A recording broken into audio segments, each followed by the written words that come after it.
तो जय हिंद सभी भाइयों को। कैसे हैं आप सभी लोग? उम्मीद करता हूँ अच्छे ही होंगे। तो भाइयों, जिस भी भाई का बीएसएफ ट्रेड्समैन का एग्ज़ाम है और आपकी अगर हिंदी कमज़ोर है तो आप हिंदी के लिए हमसे जुड़ सकते हैं। मैं लाया हूँ आप सभी के लिए हिंदी का एक शानदार प्रैक्टिस सेट, जो कि रहने वाला है स्पेशली बीएसएफ ट्रेड्समैन के लिए। जो भी भाई हमारे साथ जुड़ना चाहता है जुड़ सकता है। इसमें वो 25 क्वेश्चन रहेंगे जो आप सभी के एग्ज़ाम के लिए बहुत ही महत्वपूर्ण होंगे। जिस भी भाई का एग्ज़ाम है सितंबर में, वो हमसे जुड़ सकता है। और अगर चैनल पर नए हैं तो चैनल को लाइक और सब्सक्राइब करना ना भूलें। तो चलिए देरी ना करते हुए प्रैक्टिस सेट को शुरू करते हैं। तो आज का जो पहला क्वेश्चन है वो है, कमल का पर्यायवाची शब्द कौन सा है? तो कमल का जो पर्यायवाची शब्द है वो है पंकज। इस प्रकार दूसरा क्वेश्चन हम देखते हैं। जैसे कि दूसरा क्वेश्चन हमारा दिया है, अंधकार का विलोम शब्द कौन सा है? तो अंधकार का विलोम शब्द होगा प्रकाश। अगला क्वेश्चन देखते हैं। जैसे कि तीसरा क्वेश्चन दिया है, जल का पर्यायवाची शब्द नहीं है। तो जल का जो पर्यायवाची शब्द है वो अग्नि नहीं है, बाकी ये नीर, बार, तोय, ये तीनों ही शब्द जल के पर्यायवाची हैं। चौथा क्वेश्चन देखते हैं, सत्य का विलोम शब्द है। तो सत्य का विलोम शब्द हमें पता है कि सत्य का विलोम होता है झूठ। तो सत्य का विलोम होगा झूठ। ऑप्शन नंबर ए राइट होगा। तो आगे बढ़ाते हैं, क्वेश्चन नंबर 5 देखते हैं। क्वेश्चन नंबर 5 दिया है, हाथ पैर फूलना। हाथ पैर फूलने मुहावरे का अर्थ होता है, हाथ पैर फूलने का इसका जो अर्थ होता है वो होता है डर जाना। ठीक है, इसका अर्थ होता है डर जाना। तो आगे क्वेश्चन बढ़ाते हैं। क्वेश्चन नंबर 6 है, नाक कटना का अर्थ है। नाक कटना का अर्थ होता है अपमान होना। नाक कटने का अर्थ होता है अपमान होना। तो 7 नंबर क्वेश्चन देखते हैं, राम ने पत्र लिखा। इसमें राम कौन सा कारक है? तो इसमें राम जो है वह है कर्ता कारक। तो आपको पता होगा कारक कितने होते हैं, कारक के कितने चिन्ह होते हैं, ये सभी आपको मेरे साथ जुड़े रहेंगे तो आगे आपको ये सब पता चल जाएगा। ठीक है दोस्तों, तो आगे क्वेश्चन को बढ़ाते हैं। विद्यालय का संधि विच्छेद होगा। तो विद्यालय का जो संधि विच्छेद होगा वो होगा विद्याधन आलय। विद्याधन आलय यानी कि ऑप्शन नंबर ए। चलिए आगे बढ़ते हैं। आगे क्वेश्चन नंबर 9 है हमारा कि पुस्तक का विलोम क्या होगा? तो पुस्तक का बहुवचन है। तो पुस्तक का जो बहुवचन है वो होगा पुस्तकें।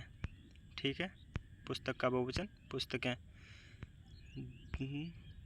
जो कभी ना मरे के लिए एक शब्द होगा। जो कभी ना मरे उसके लिए होता है अमर। ठीक है दोस्तों।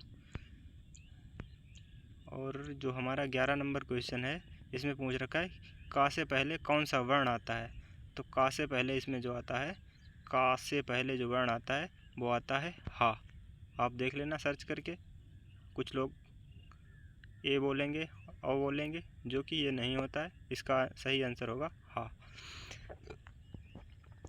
क्वेश्चन नंबर 12 देखते हैं, विद्यार्थियों में कौन सा समास है? तो विद्यार्थियों में जो है वो होगा तत्पुरुष समास। ठीक है, तो चलिए आगे बढ़ते हैं। क्वेश्चन नंबर 13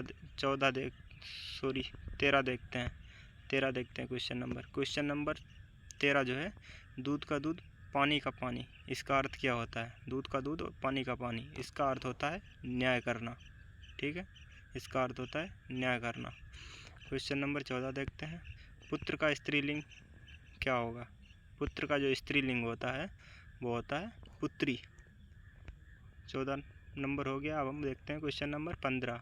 15 का जो है, सज्जन का विलोम शब्द क्या होगा? तो सज्जन का होता है दुर्जन, ना कि गरीब। गरीब होता है अमीर का। ठीक है दोस्तों, चलिए क्वेश्चन नंबर 16 देखते हैं। राष्ट्र शब्द का विशेषण है। ठीक है, तो राष्ट्र शब्द का जो विशेषण है इसमें इसका होगा राष्ट्रीय। राष्ट्र शब्द का विशेषण होगा राष्ट्रीय। क्वेश्चन नंबर 17 देखते हैं। क्वेश्चन नंबर 17 है कवि का स्त्रीलिंग। कवि का स्त्रीलिंग पूछ रहा है, तो कवि का जो स्त्रीलिंग होगा वो होगा कवित्री। कवित्री, ऑप्शन नंबर ए। ठीक है दोस्तों, कुछ चलिए तो क्वेश्चन नंबर 18 देखते हैं। परिश्रम का पर्यायवाची है। परिश्रम का पर्यायवाची है, तो परिश्रम का होता है मेहनत। जितने भी लोग ये आंसर दे रहे हैं वो बिल्कुल सही है। इसका ऑप्शन नंबर होगा ए। ठीक है, आगे बढ़ते हैं। क्वेश्चन नंबर 19 देखते हैं। सदा समान शब्द, सदा का समानार्थी शब्द है, तो सदा का जो समानार्थी शब्द होता है वो होता है हमेशा। हमेशा, सदा। ठीक है, इसी का समानार्थी होता है नित्य। ऐसे ही आप लोग याद कर लेंगे। तो चलिए अगला क्वेश्चन जो है हमारा 20 नंबर है सिंह का पर्यायवाची है।